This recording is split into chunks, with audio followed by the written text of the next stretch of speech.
नमस्कार दोस्तों, मैं पूनम गुप्ता आज फिर हाजिर हूँ अपने एक नए वीडियो के साथ। आज हम बात करेंगे एडीएचडी। एडीएचडी यानी कि attention deficit hyper activity disorder. ये मुख्य रूप से आजकल बच्चों में बहुत ज़्यादा देखा जा रहा है। देखा जा रहा है कि हर 10 में से एक बच्चे में इस तरह की परेशानियां बहुत ज़्यादा आ रही हैं। एडीएचडी एक ऐसी स्थिति या मस्तिष्क का विकार है जो जन्म के समय भी मौजूद हो सकता है और जन्म के तुरंत बाद भी विकसित हो सकता है। इसमें देखा जाता है जो बच्चा होता है वो अति चंचल होता है, उसमें एक अस्थिरता होती है, वो एक जगह नहीं बैठता है और बहुत ज़्यादा इधर से उधर भागना दौड़ना अस्थिरता वाली स्थिति रहती है। यह बच्चों को प्रभावित करने वाला एक बहुत ज़्यादा महत्वपूर्ण विकार है। इसमें बच्चा ध्यान केंद्रित नहीं करता है, ना ही दूसरों की बातों पे ध्यान लगाता है। उसका ध्यान अपने में ही लगा रहता है। या तो वो बहुत अधिक एक्टिव रहता है या वो शांत हो जाता है। यदि बच्चा क्लास में पढ़ रहा है तो उसका ध्यान टीचर पे ना होकर, अपने काम पे ना होकर इधर उधर उसका ध्यान रहता है। सबसे ज़्यादा एडीएचडी के बच्चों में देखा गया है कि वो अपने हाथ पैरों को बहुत ज़्यादा हिलाते हैं, वो इधर उधर कूदते रहते हैं, भागते रहते हैं। उनमें एक ऐसी चीज़ देखी गई है कि वो किसी भी जगह पर बहुत लंबे समय तक बैठ नहीं सकते हैं। उनके शरीर में एक ऊर्जा सी रहती है जिसकी वजह से वो कभी इधर कभी उधर भागते रहते हैं। यदि बहुत ज़्यादा खुशी हो या वो दुखी हो तो वो बहुत बहुत ज़्यादा हाइपर होने लगते हैं। तेज़ी ज़्यादा खुशी में बहुत तेज़-तेज़ तालियाँ बजाने लगते हैं, कूदने लगते हैं और कभी-कभी गुस्से में आके भी वो कूदने लगते हैं। उनका व्यवहार सामान्य नहीं होता, जिसकी वजह से उनके जो विकास है वो रुक जाता है और थोड़ी धीमी गति से होता है।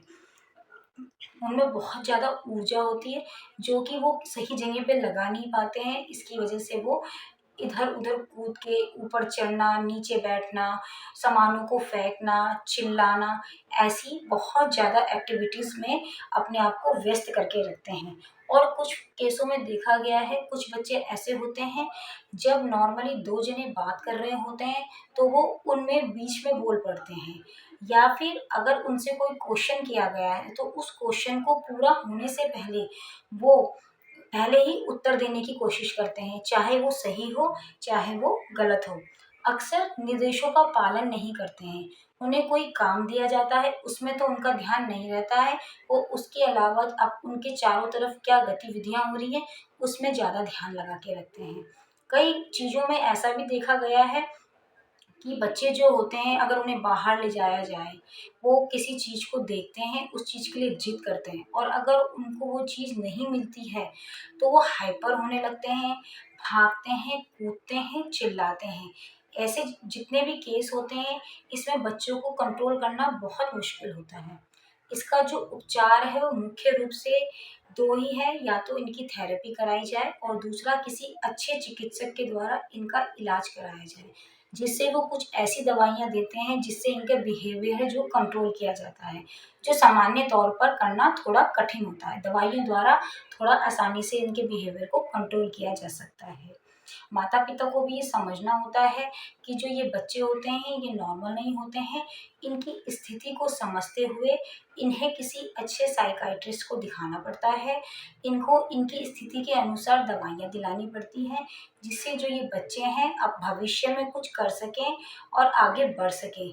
इनके जो भविष्य है उसमें कोई परेशानियाँ नहीं आए, क्योंकि इनमें एक जगह बैठने की जो स्थिति होती है वो बहुत कम होती है। ये हाइपर बहुत जल्दी होने लगते हैं।